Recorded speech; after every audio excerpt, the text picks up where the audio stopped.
Dr. Bashar al-Assad wins a landslide victory in the presidential elections, being chosen by an absolute majority for a new constitutional term.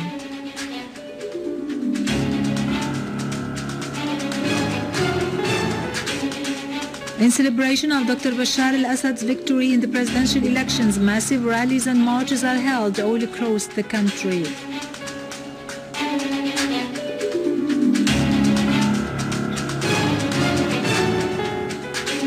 Putin warns against the danger of terrorists in Syria and the European security, referring to the US hostile policy in the international arena.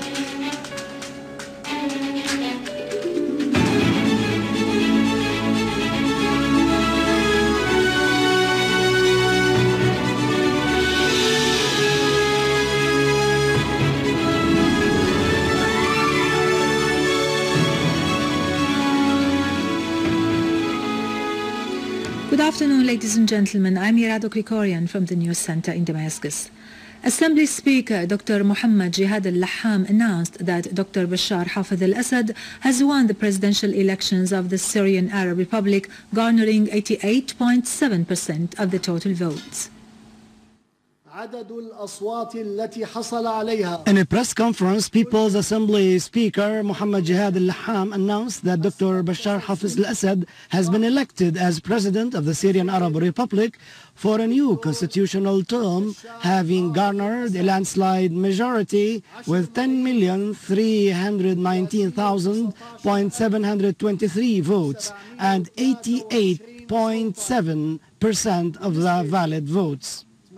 The number of eligible voters has reached 15,845,575 citizens, and the number of voters has reached 11,634,412 voters, while the number of invalid papers reached at 442.108 with 3.8%. Al-Laham added that Dr. Bashar Hafez al-Assad garnered 10,319,723 votes, with 88.7% out of the total valid votes.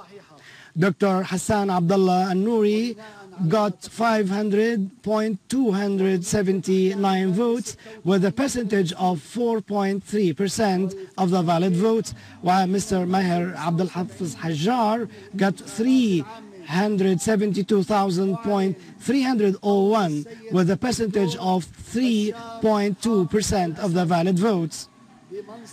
Speaker al-Laham said that the announcement of the results came in accordance with Article number 86 of the Constitution and Item B of the Article 79 of the General Election Law, expressing his pride in the Syrian people's national choice and their correct decision to choose the most qualified candidate to lead the country. Thousands of Syrian citizens celebrated the presidential victory of Dr. Bashar Hafez al-Assad in various Syrian provinces following the announcement of People's Assembly Speaker Mohammed Jihad al-Laham that Dr. Bashar Hafez al-Assad has won the presidential elections with an absolute majority and will lead the country for a new constitutional term. Syrians from various ages took to the streets shouting national slogans and raising high Syrian flags, expressing their joy over the victory of President al-Assad. They also expressed their support to the Syrian Arab Army in the battle against terrorism, asserting that Syria would emerge victorious. Moreover, thousands of Syrians gathered in Umayyad Mosque in Damascus to express joy of the presidential victory of President al-Assad, hoisting national flags and shouting slogans. The participants asserted that the victory of President al-Assad is a victory over terrorism, takfiri thought and darkness, adding that this victory shows the unwavering determination of the Syrians to rebuild the strong and new Syria. In the occupied Syrian Golan, thousands of residents took to the streets and main squares in the villages of Mas'ada, Baq'ata, Majd al-Shams and Ain Qinya in celebration of President al-Assad's landslide victory in the election, expressing joy and happiness. The Golan residents carried Syrian flags and photos of President Dr. Bashar al-Assad, shouting slogans in support of the Syrian Arab army and the great sacrifices offered by every single Syrian citizen in combating terrorism and preserving the country's national unity.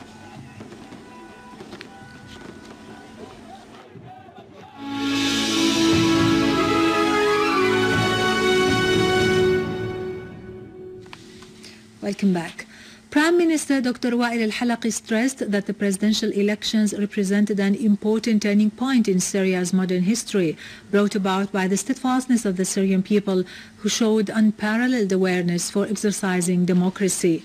Al-Halaqi pointed out in a statement to journalists that President al-Assad is a leader who has a message and a national project which fulfills the aspirations of the Syrian people and can lead the country to become prosperous in economic, cultural and technological fields. The Syrian people embody a real message which says that legitimacy can only be given by the people themselves, and all other voices constitute false dreams embraced by the West can mean nothing in comparison to the courage and heroism of the Syrian people. Presidential candidate Dr. Hassan al-Nouri held a press conference at the Sheraton Hotel in Damascus, in which he congratulated Dr. Bashar al-Assad for winning a new presidential term and for the confidence of the vast majority of the Syrian voters. Al-Nouri pointed out that the presidential elections proved to be fair and transparent, adding that he and his election team have supervised the votes counting process. He went on to say that boycotting the election was a great mistake and very disappointing to 11 million Syrian voters who actually took part in the process. And Nouri concluded by saying that French President François Hollande has done a great disservice to France and not to Syria by calling for boycotting the elections, which can be considered a humiliation to democracy and human rights. Assistant Foreign and Expatriates Minister Dr. Hamid Hassan said the voting for president has dealt a severe blow to those countries that have been supporting terrorism in Syria. Hassan was speaking during his meeting with a delegation comprising members of the Syrian community in France. The Syrians headed to the polls yesterday, June the 3rd, to cast their ballots in a presidential race with 3 candidates on the ballot paper, including incumbent President Dr. Bashar al-Assad. Some countries, including France, have banned the voting on their own territory, prompting Syrian community members there to run flights to Syria to cast their votes in an act of defiance. The delegation members, for their part, underscored support to their homeland, army and armed forces against the fierce war waged against their own country. Finally, Russian President Vladimir Putin has warned that al-Qaeda-linked terrorists fighting in Syria would pose a great threat to Europe in the future. Commenting on the U.S. policy, Putin said that Washington was still adopting an aggressive policy and that American military bases are deployed in various parts of the world. He added that the United States gives itself the right to determine other people's future that are thousands of kilometers away from the American border. On Ukraine, Putin asserted that the Ukrainian crisis should not be turned into a new Cold War, stressing the necessity of settling it through dialogue. Putin called upon the Ukrainian authorities to launch a dialogue and not to resort to tanks and jet fighters. Putin's comments came before his visit to France, scheduled today, during which he would hold talks with the French President François Hollande and take part in marking the 70th anniversary of Normandy landings during World War II. With this, we end our news for today. Thank you for watching. For more details about Syria and the region and to view this bulletin again, you can always visit our website in English, syriaonline.sy. Now to latest business and market news with Karun Kürkcan, but after a short break.